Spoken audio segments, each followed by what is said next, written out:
सुखदेव की याद आई है।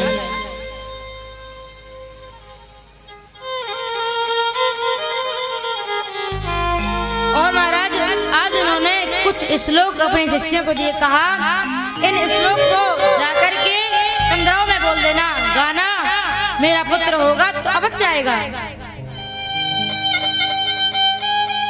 तो यहाँ पर श्री सुखदेव जी महाराज जो हैं वो भगवान के भजन में लीन थे।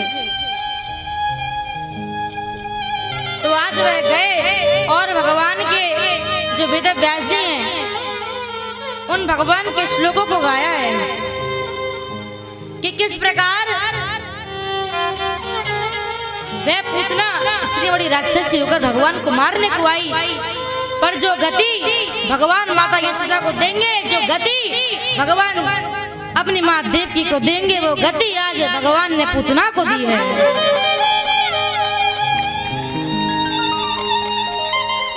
उस श्लोक का वर्णन किया, अहो वकीयम स्तन काल कूटम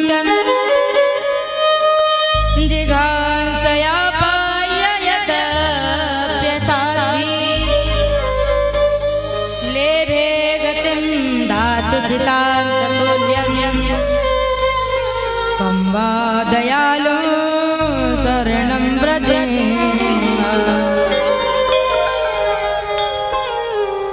आज जैसे ही श्लोक को गाया, सुखदेव जी कंदरों में से निकल करके आ गए और कहा क्या आपको ऐसे श्लोक और आते हैं? कहा हाँ, कृपया करके मुझे श्लोक सुनाइए। तो आज एक और श्लोक वेद व्यास जी के शिष्यों ने बोला, बरहा पीडम नटवर बपू कर्णयो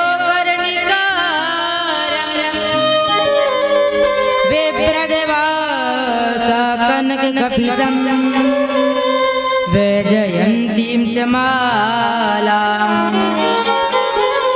रुन्द्रान वेणोरधर सुधया पूरयन् गोपवृन्दे वृन्दारण्यं सुभद्रमणं प्राविशद गीतकीर्ति।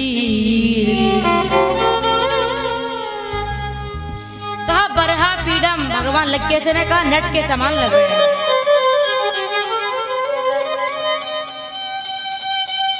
कर्णयो कर्णिकारम, कानों में भगवान की कुंडल है। विप्रत वासा कनक कपिशम वैजयंतीम च माला, भगवान के गले में वैजयंती माला है। रंध्रान वेणोधर सुदया पूरयन गोप वृंदे, गोपी जो वृंदावन की गोपी है, ग्वाल है, और वो गोपी और ग्वाल उस भगवान की वंशी को देखकर, भगवान की वंशी को सुनकर बड़े भाव विभोर हो जाते हैं। वृंदारण्यम सुभद्रमणं प्राविशद गीत कीर्ति, ऐसे वृंदावन को हम प्रणाम करें।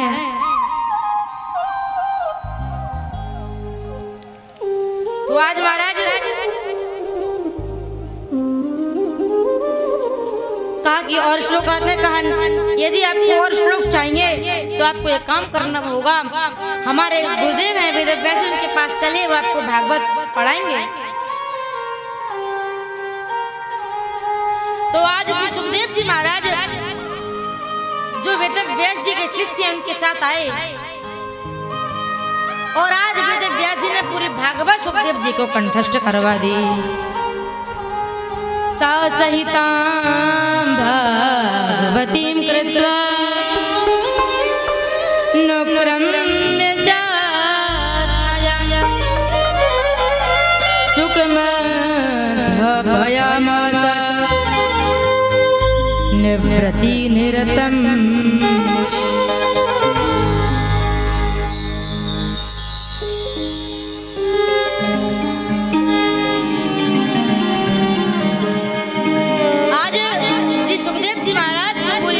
कंठस्थ करवा दिया है। अब महाराज यहाँ से कथा का प्रसंग एकदम बदल जाता है। अब आगे कथा आती है कि आज वो दिन है, महाभारत का युद्ध चल रहा है और अंतिम दिन है। दुर्योधन और भीम के बीच बीच गदा युद्ध चल रहा है। यदा मृदे कौरव संजयाना वीरे स्वतो वीर गतिम गतेषु ब्रकोदरा वेद्य गला विमर्श भग्नोरुदंडे धृतराष्ट्रपुत्रे।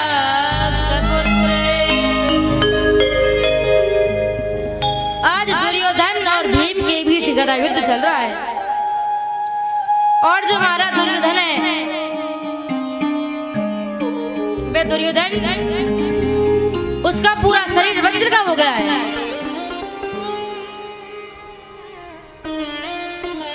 आज भीम थकने लगा। भगवान ने इशारा किया जंगा पर प्रहार करो, तो आज भीम ने दुर्योधन की जंगा पर प्रहार किया है और जैसे जंगा पर प्रहार किया दुर्योधन जमीन पर गिर पड़ा और उसकी दूसरी जंगा को भी तोड़ दिया है। यह दृश्य बलराम जी ने देखा। आज बलराम जी ने हलमुसे हाथ में लिया, कहा अहे भीम मैं तुमको छोड़ूंगा नहीं। क्या तुमको गदा युद्ध के नियम नहीं पता कि कमर से नीचे प्रहार नहीं करते हैं? भगवान कृष्ण ने कहा दाऊ ये तुम क्या कर रहे हो? आज बलराम जी समझ गए। कहा मुझे लगता है इसमें कोई कहना तेरी चाल है।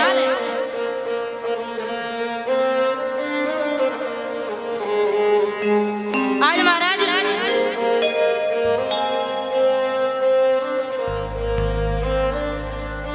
क्या हुआ कि दुर्योधन के दोनों जंगा को तोड़ दिया। आज दुर्योधन रणभूमि में पड़ा है। पांडव भगवान चले गए और न जाने कहां से शाम को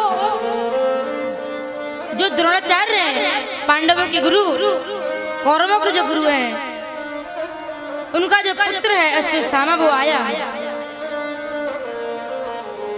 और जब अश्वत्थामा ने देखा कि दुर्योधन पड़ा हुआ है, उसकी जंगा टूटी है, कहा ये किसने किया? कहा ये कार्य भीम ने किया है।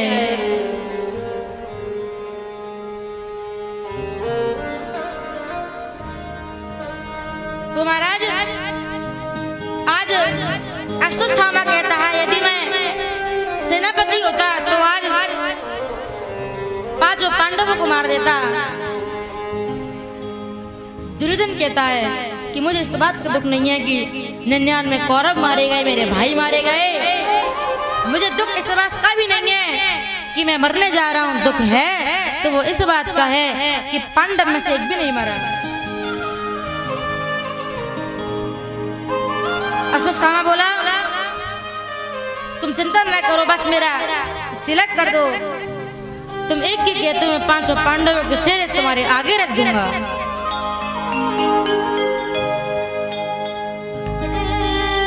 तो आज महाराज दुर्योधन ने रणभूमि से मिट्टी उठाई और राज तिलक कर दिया। रात्रि के समय सामा चला। महाराज आज भगवान को पता है तो भगवान ने क्या किया, पांडवों को अपने साथ ले गए और पांडव की जगह उनके पुत्र सो रहे हैं। जिसको महाराज भगवान बचाना चाहे उसको कौन मार सकता है? जाको राखे मेरा सांवरा मार सके नहीं कोई।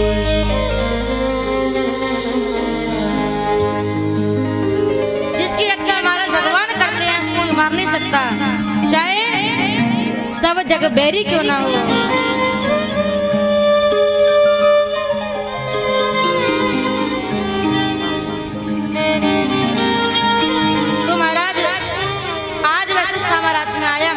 अंधेरे में कुछ दिखा नहीं, हल्का हल्का दिखा, उससे प्रतीत हो रहा मानो भीम का पुत्र भीम जैसा, अर्जुन का अर्जुन जैसा, युधिष्ठिर का युधिष्ठिर जैसा। तो आज उसने क्या किया, 500 पांडवों के पुत्रों का सिर काटा और जाकर दुर्योधन के सामने रख दिया है।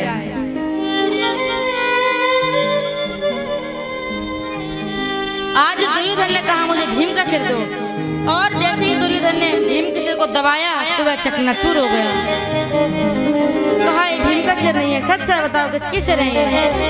कहा ये पांडवों के पुत्रों के सिर है। तो महाराज क्या हुआ कि जब दुर्योधन को पता लगा तो उसने कहा हे सुष्टामा, ये तुमने क्या किया?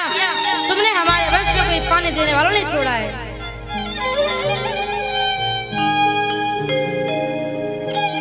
तो आज महाराज उसी समय दुर्योधन का दुख बढ़ा और दुर्योधन का गोविंदाय नमो नमः हो गया। प्रेम से बोलिए।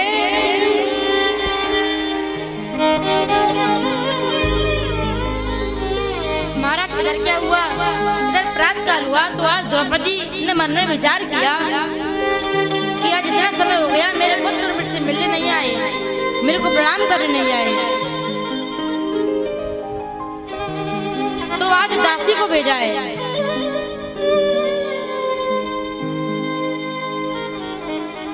और दासी को भेजकर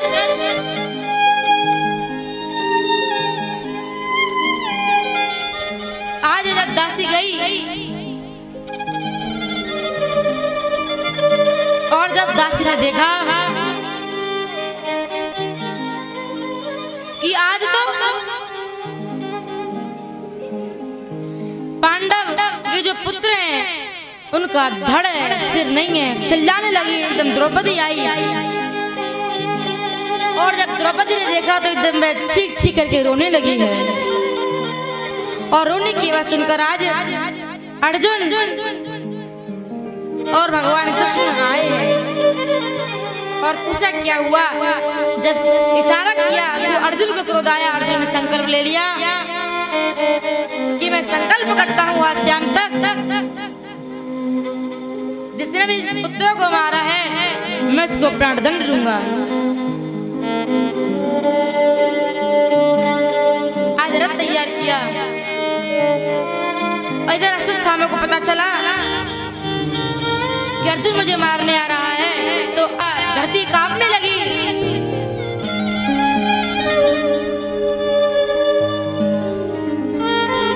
उसी समय जैसे अर्जुन ने देखा कि ब्रह्मास्त्र अग्नि मुझे समाप्त कर देगी तो भगवान को पुकारा है। कृष्ण कृष्ण महाबाहो भक्तानां भयंकर त्वमेको दह्यमानानां अपवर्गोऽसि संसृति।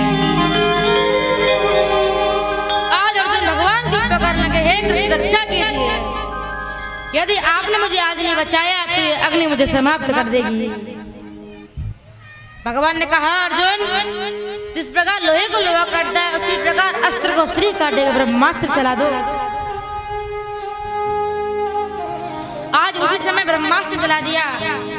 आज सभी देवी देवता प्रकट हो गए कि यदि ब्रह्मास्त्र टकराए तो पूरी पृथ्वी नष्ट हो जाएगी। पृथ्वी में भूकंप भूचाल आने लगे, धरती डगमगाने लगी है, देवता भयभीत होने लगे।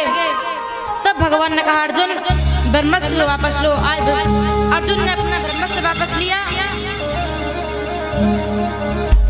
पर महाराज अश्वस्थामा को ब्रह्मास्त्र छोड़ना आता है पर वापस लेना नहीं आता। अब भी पूरी पृथ्वी कांप रही है। उसी समय भगवान की प्रेरणा हुई, अर्जुन ने उसको भी वापस लिया और रथ के पीछे बांध करके अश्वस्थामा को लाए हैं, सभा में खड़ा किया।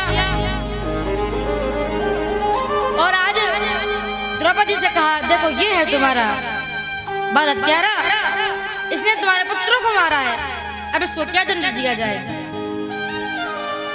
भीम ने कहा इसको मृत्यु दंड देना चाहिए। पर आज द्रौपदी बोली ये ब्राह्मण बालक है, आपके गुरु के पुत्र हैं, ये गुरु पुत्र है, इसको मारो मत।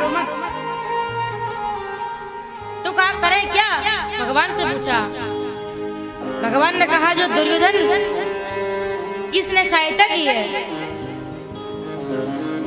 और बात यह है कि जो भीम ने कहा है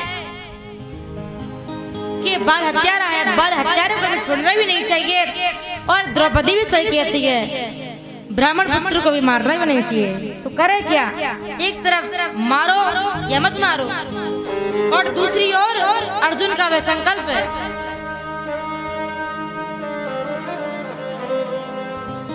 और भगवान का सारा अर्जुन ने समझा, चोटी को काटा, आदि मूछों को काट दिया महाराज और मणि को निकाल लिया है, अपमानित करके भगा दिया। यदि महाराज ब्राह्मण का अपमान मृत्यु के बराबर होता है